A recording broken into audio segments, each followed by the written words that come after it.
राजधानी दिल्ली में एक तरफ जहां कोरोना महामारी का दौर चल रहा है तो वहीं दूसरी ओर तमाम राजनीतिक दल अपनी राजनीति को भी चमकाने से पीछे नहीं हट रहे हैं। शायद इसी का परिणाम है कि अभी हाल ही में कोरोना मरीजों की सेवा करते हुए डॉक्टर अनस मुजाहिद, जिसने खुद कोरोना से अपने जीवन की सांसें खो दी, जिसके बाद केजरीवाल सरकार ने डॉक्टर अनस मुजाहिद के परिवार को 1 करोड़ रुपए का चेक दिया। इसके बाद से ही दिल्ली में राजनीति फिर से तेज हो गई है और विपक्ष लगातार केजरीवाल सरकार को घेरने का काम कर रही है। विपक्ष लगातार अन्य डॉक्टर्स और पुलिस कर्मियों को भी सहायता राशि देने की मांग कर रहे हैं। इसी को लेकर भाजपा दिल्ली प्रदेश अध्यक्ष आदेश गुप्ता कोरोना महामारी में शहीद हुए दिल्ली पुलिस के कांस्टेबल अमित राणा के परिवार से मिलने दिल्ली के रोहिणी सेक्टर 24 स्थित उनके निवास पहुंचे। इस दौरान भाजपा प्रदेश अध्यक्ष आदेश गुप्ता ने परिवार के साथ अपनी संवेदना व्यक्त करते हुए दिल्ली सरकार पर निशाना साधा। आदेश गुप्ता ने दिल्ली सरकार से मांग की है कि दिल्ली पुलिस के जवान अमित राणा एक कोरोना वॉरियर्स थे, इसलिए डॉक्टर मुजाहिद की तरह इस परिवार को भी सहायता के तौर पर 1 करोड़ रुपए की मुआवजा राशि मिलनी चाहिए। आदेश गुप्ता ने इस बात को दुर्भाग्यपूर्ण करार देते हुए कहा कि आज अमित राणा को शहीद हुए 1 साल बीत गए हैं, लेकिन दिल्ली सरकार की तरफ से परिवार को कोई भी मदद नहीं दी गई है, जो कि दिल्ली सरकार की कथनी और करनी पर सवालिया निशान खड़े कर रहे हैं। आज अमित राणा हमारे बीच में नहीं है और अमित राणा ने अपनी कर्तव्य निष्ठा का परिचय दिया। कोरोना पेंडेमिक के समय में लोगों की मदद करते हुए वो कोरोना महामारी में शहीद हुए। उस समय दिल्ली के मुख्यमंत्री जी ने आगे आकर कहा था कि जो कोरोना वॉरियर्स के रूप में जिनकी मृत्यु हो गई, जो शहीद हो गए, उनको सरकार 1 करोड़ रुपए देगी सम्मान राशि के रूप में। और आज 1 वर्ष हो गया है, उनकी धर्मपत्नी और उनके बच्चे, उनको अभी तक वो राशि नहीं मिली है, जबकि इस राशि को देने में दिल्ली सरकार भेदभावपूर्ण व्यवहार कर रही है। मैं मानता हूँ कोई भी सरकार धर्म, जाति, मजहब के आधार पर इस तरह के कामों में कोई भेदभाव नहीं होना चाहिए।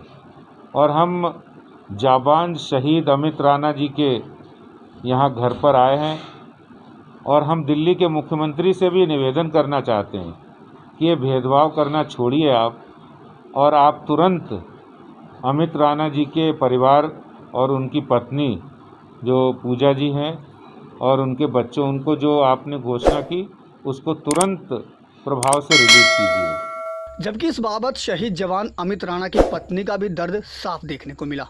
अमित राणा की पत्नी ने दिल्ली सरकार से मांग करते हुए कहा कि दिल्ली के मुख्यमंत्री अरविंद केजरीवाल ने खुद इस बात की घोषणा की थी कि कोरोना वॉरियर्स की मौत पर उनके परिवार वालों को सहायता राशि के तौर पर 1 करोड़ रुपए का मुआवजा दिया जाएगा। जबकि अमित राणा को शहीद हुए करीब 1 साल का समय हो गया है, लेकिन आज तक उन्हें कोई सरकारी सहायता प्राप्त नहीं हुई।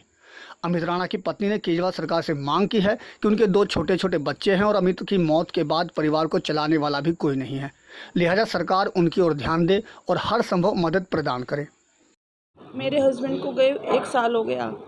आपने एक वादा किया था कि आपके परिवार के लिए भाई सम्मान राशि दी जाएगी, लेकिन 1 साल से कुछ टाइम ज़्यादा ही हो गया है। सर, आप हैं और आप अपनी बेटी की आवाज़ सुन रहे हैं, तो बस इतना ही कहूँगी कि आप हमारी आपने जो वादा किया था हमारे लिए, उस वादे को पूरा कर दीजिए, क्योंकि कहीं ना कहीं ये आपके भी बच्चे हैं। तो हमने उम्मीद खोई थी, अगर थोड़ी सी उम्मीद मिली थी वो अमित खड़किया भैया उनकी वजह से हमें थोड़ी उम्मीद मिली है।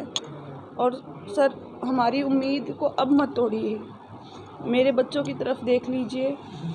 और कहीं ना कहीं मैं आपकी बेटी के जैसी हूँ, तो अपनी बेटी के लिए आपने जो वादा किया था, उसके परिवार के लिए, उस अमित के लिए जो वादा किया था, उस वादे को निभा दीजिए। आपको बता दें कि दिल्ली सरकार ने कोरोना महामारी के दौरान शहीद कोरोना वॉरियर्स के परिवार को 1 करोड़ रुपए मुआवजा के तौर पर सम्मान राशि देने की बात की थी।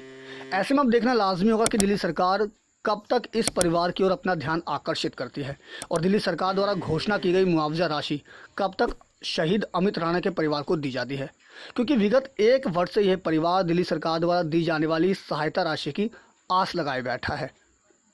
दिल्ली से अपने सहयोगी अनुज झा के साथ अजीत कुमार की रिपोर्ट, हम वतन टीवी।